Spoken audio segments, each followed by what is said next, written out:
Hey everyone, today I'm going to use the Brutus Monroe Pastel Deco 6x6 paper collection. This is one of my favourite papers from my recent crafty haul. And a huge thank you to a bunch of my subscribers who pointed out that the July 2020 Call Me Crafty SheetLoad is similar to the current design, which is the April 2022, which creates a slimline card. So I was looking for one that would work with A2 that had this interesting flap that was slightly smaller than the size of the card, and I wanted one that I could put into a standard A2 envelope and one where I could actually use my existing A2 card bases. So this one here that I'm showing you is from the April 2022 collection, and I have a video where I created these. I used a full paper pad and got 2 cards out of each sheet of paper, so I created 36 cards out of the 18 paper rose papers. So this is what I've designed. It is based on the July 2020, but it is different. So I do not have any matting layers, and I have really simplified the sizing. So basically the approach for cutting these pieces of paper, so I'm just sorting them out here, but after I've sorted them, I'll start cutting the first few sheets. And essentially you need to cut 3/4 inch off the bottom, and then you need to cut the remaining 5 1/4 piece in half, so at 3 inches. And this means that those 2 panels are going to form the front of 2 different cards. So this paper pack has 24 sheets of pattern paper, so 3 of each of the 8 designs, and they're single-sided. And I'm going to partner up each of these pattern papers with a plain color cardstock to do the 3/4 inch strip that's down the right-hand side. Now, originally I had thought I might try and partner up multiples of these pattern papers on one card, but then I decided that they really compete with each other. They're quite busy, but very, very gorgeous. But they're quite busy, and putting 2 of them together just did not work particularly well. So I thought, instead of really trying to push my luck and creating something that I may not be happy with, I decided to just use some plain cardstock for that strip down the right and really highlight one of the colors in the design. And then I would figure out an approach for those 3/4 inch strips and then create something maybe a little different as some bonus cards. So for the moment, I am on track to create 48 cards. And then these ones here that I'm just trimming down to 5 1/4 are my leftovers. And I'm racking my brain at this point, trying to figure out if there is a design that I can do with some strips that will match in, I guess, with the whole theme of the cards that I am creating. I am not going to show trimming all of these down, hopefully, or maybe I am. Yes, it looks like I am. These little 3/4 inch by 3/4 inch squares, I do not do anything with those. I have put them aside because, again, it's beautiful paper, but I have not figured out yet if there is a project I can use them for. And normally with something like this, I would just sit it in a little container on my desk, and maybe in a future project, they will be the exact thing that I need to try and solve a challenge with maybe, a different card design. So here is where I started to try and line up those pattern papers. I mentioned that I tried to put 2 papers together. In the end, I did decide to just use these plain cardstock. So I have 4 colors that I used in the end. There's this pinky coral color. There's like the bright blue that I have there in the middle. And then I did use some of the chocolate shimmer cardstock that I've used in previous videos. That's this one here. And then I also used some shimmery gold. I like the repetitiveness of doing these simple card designs, so I did enjoy this process. But while I was doing this, I was trying to work out, what am I going to do for a sentiment? And I really wanted to do something that was a little bit different and something that really didn't compete with the pattern papers, but maybe something a little bit special. So I did decide while I was going through this that for the first time I would pull out my hot foil machine. And so in a moment, you're going to see me try and work that out. Here's me trying to figure out, what am I going to do with these spare pieces?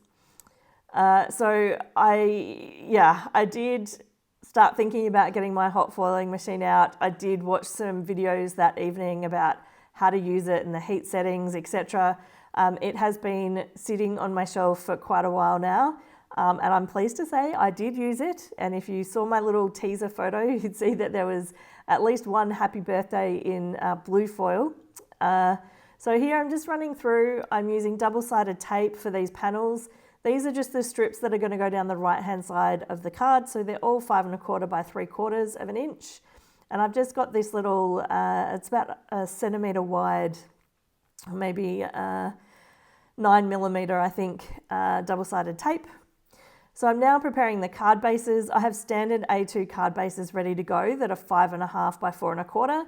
I'm just cutting an inch off the edge, so the front flap is now 3 1/4, and that sets things up perfectly for me to start attaching the paper panels. And this part is so straightforward. It is very easy to line up. The pieces are big enough that I didn't have any trouble, trying to make sure that they were straight. So that front panel again, 5 1/4 by 3, and then the one down the right hand side is just 5 1/4 by 3/4 of an inch.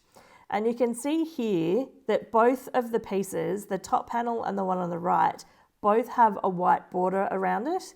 The original design had the strip down the right hand side being, I think, an inch or 1 1/4 inches, so that it sort of tucks under that front flap. I did think about changing the size of these strips, but I really liked how it looked. And honestly, when I switched from using the pattern paper to using the cardstock, I just wanted all the cards to look the same and look like they really had been part of a set. So I decided just to leave it. And honestly, I love it. You can see right here that there's that white gap. And I think that actually is a highlight of the card. I'm not concerned about that at all. I'm running through here, just these ones, for some reason I used double-sided tape on this first blue and pink pattern paper. But then after this, I did switch and use my ATG, which was way quicker. All right, this is what I did with the strips. I used the grey panel down the right. I used the 3 strips that were spare, that were exactly the same. And I put the grey one on first here. And then when I get to the pattern paper, I have them all face the same direction. And I do the top and then the bottom and then the middle. I do the middle last so that I can make sure it's nice and balanced. And then I've got here a 1/4 inch strip of grey, and it fits perfectly while leaving a white gap. So here you can see my 8 piles of 6 cards and then the 8 spares at the bottom of the screen. So here we are with my hot foiling. I could have shown you more of this, but you can see that I've got the crazy trees and things because I filmed this at the wrong time of day. So I put in a little bit so I can show you what I'm doing here. This was my first time doing hot foiling. I did not have too many mishits, which was great. And I did a combination of different colour foils and different colour cardstock.